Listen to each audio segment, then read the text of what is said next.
काली भद्रकाली कपालिनी दुर्गा क्षमा शिवा धात्री स्वाहा स्वधा नमस्तुते।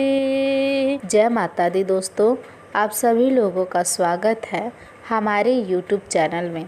आज हम बात करने वाले हैं धनु राशि वाले जातक का साल 2022 से लेकर 2027 कैसा रहने वाला है।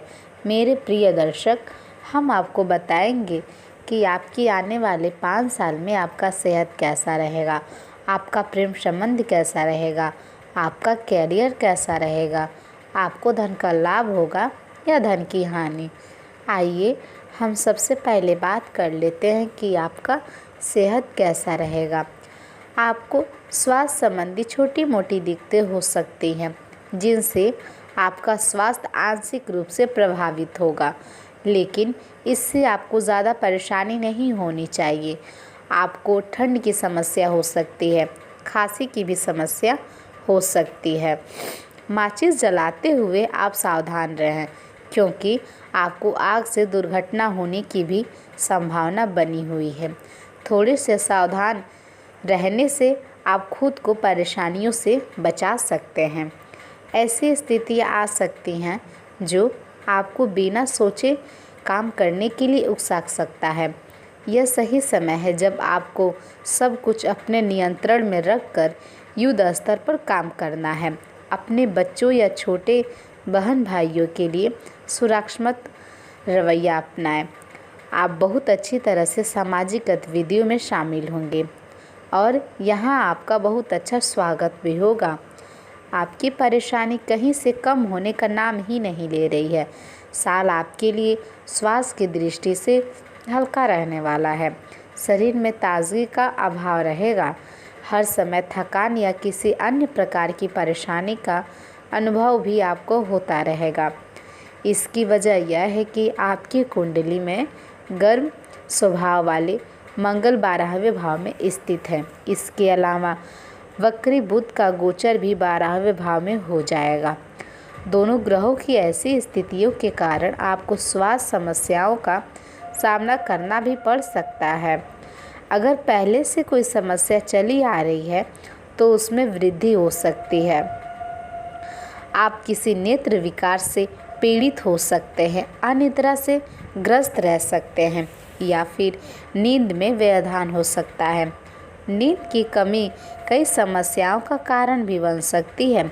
आपको चोट लगने की आशंका भी दिखाई दे रही है। इसके अतिरिक्त आपको बुखार, सिर दर्द इत्यादि ऐसी समस्याएं आपको हो सकती हैं। सेहत को लेकर सतर्क रहने की आपको आवश्यकता है। नींद की समस्या पर विशेष ध्यान देने की भी ज़रूरत है। दोस्तों, ग्रह गोचर का बदलता हुआ स्वरूप इस बात का इशारा कर रहा है कि आपका समय घटना से भरा रहने वाला है। दोस्तों, आगे बढ़ने से पहले हमें आपसे विनम्र निवेदन है, अगर ये वीडियो आप लोग को सही लगे, आपके जीवन से मिले, तो प्लीज़ आप हमारे वीडियो को लाइक कर दें और जिन लोगों ने हमें सब्सक्राइब नहीं किया है वो लोग हमें सब्सक्राइब करके बेल आइकन का बटन दबा दें। मेरे प्रिय दोस्तों, आपका एक लाइक और सब्सक्राइब हमें अगला वीडियो बनाने के लिए बहुत सा उत्साह प्रदान करता है। हमें उम्मीद है कि आप लोग हमें सपोर्ट करते चलेंगे। तो चलिए अब हम बात कर लेते हैं कि आपका लव लाइफ और पारिवारिक संबंध कैसा रहेगा। आपके स्वभाव में गुस्सा देखने को मिलेगा और यह गुस्सा निश्चित रूप से रिश्तों में समस्या पैदा कर सकता है। अपने स्वभाव पर नियंत्रण रखने की कोशिश करें। विवाहित जातकों के लिए शुरुआत बहुत अच्छी रहेगी, लेकिन ये भी ध्यान देने योग्य बात है कि मंगल की दृष्टि सप्तम भाव पर है। मंगल गर्म ग्रह है और उनकी यह स्थिति जीवन साथी के स्वभाव को उग्र बनाएगी, जिससे पति पत्नी के रिश्तों में तनाव भी आएगा और यह तनाव पारिवारिक वाद विवाद को जन्म भी देगा। व्यर्थ के विवादों से बचने की कोशिश करें। आप जीवन साथी अगर गुस्से में हो तो अपने व्यवहार से उसे और क्रोधित होने का अवसर न दें। धैर्य से काम लें। स्थितियों को और नहीं बिगड़ने देने का यही एक मात्र उपाय है आपके लिए। आपके मुश्किल समय में आपकी प्रिय ने आपका काफ़ी साथ दिया है और आपको प्रेरणा भी दी है और आपको आगे बढ़ने की हिम्मत भी दी है और आप इसके लिए उनका बहुत ज़्यादा सम्मान भी करते हैं। लेकिन किसी विशेष परिस्थितियों की वजह से आप दोनों के बीच गलतफहमी आ गई है और दूरी की खाई बढ़ती ही जा रही है। स्थिति को बिल्कुल ख़राब होने से पहले आप इसे संभाल लें। आप और आपका पार्टनर एक साथ मूव इन के बारे में सोच सकते हैं। एक बहुत अच्छे घर में रहने की आपकी योजना में आपके पार्टनर बहुत अच्छे से आपकी सहायता भी कर सकते हैं।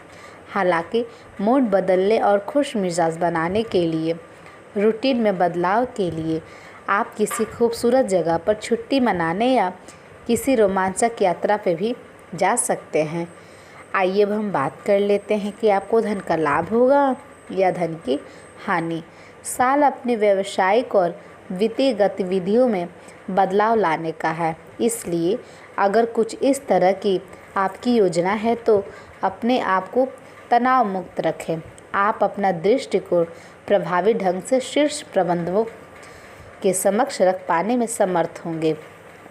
यह अपने नियोक्ता से अपनी आय को बढ़ाने का उपयुक्त मौका है आपके लिए। आपका व्यवहार याद रखने योग्य होगा। अपने लाभ के लिए इसका प्रयोग करें। लोगों से मिलें, उनसे सकारात्मक बातचीत करें। एक सकारात्मक शरीर की परिभाषा बनाए रखें। यहाँ से एक नया अवसर आपको मिल सकता है या एक नई परियोजना शुरू करने के लिए अच्छा सप्ताह है। अपने संगठन कौशल को याद रखें और अपने आप को व्यवस्थित भी रखें। अंत में एक अप्रत्याशित लाभ की संभावना भी है। आइए दोस्तों, अब हम बात कर लेते हैं कि आपके लिए मेरा आज का शुभ विचार क्या है। आप इसे मोटिवेशन शब्द भी कह सकते हैं। आप लोग इसे ध्यानपूर्वक सुनिएगा। हमें उम्मीद है हमारा यह शुभ विचार आपके उदास जीवन में कुछ रंग भर देगा। तो आइए अब हम शुरुआत करते हैं।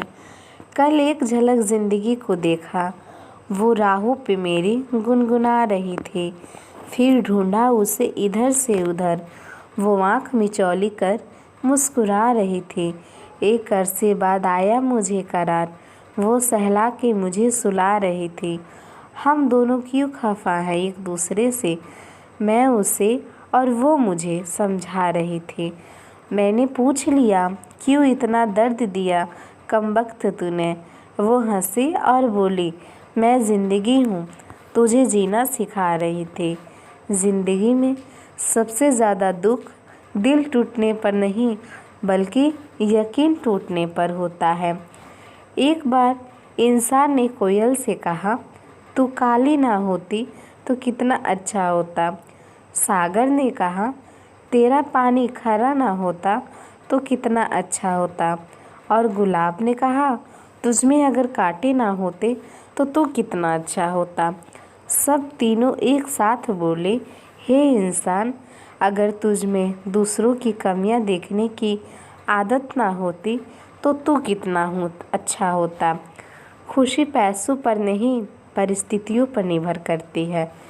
एक बच्चा गुब्बारा खरीद कर खुश होता है तो दूसरा उसे देखकर खुश होता है। मेरे प्रिय दर्शक, हमें उम्मीद है हमारा ये शुभ विचार आपको काफ़ी पसंद आया होगा। आपका बहुत बहुत धन्यवाद हमारा ये वीडियो देखने के लिए। हम फिर से मिलते हैं अपने नेक्स्ट वीडियो में। तब तक के लिए जय माता दी। आपका दिन शुभ हो।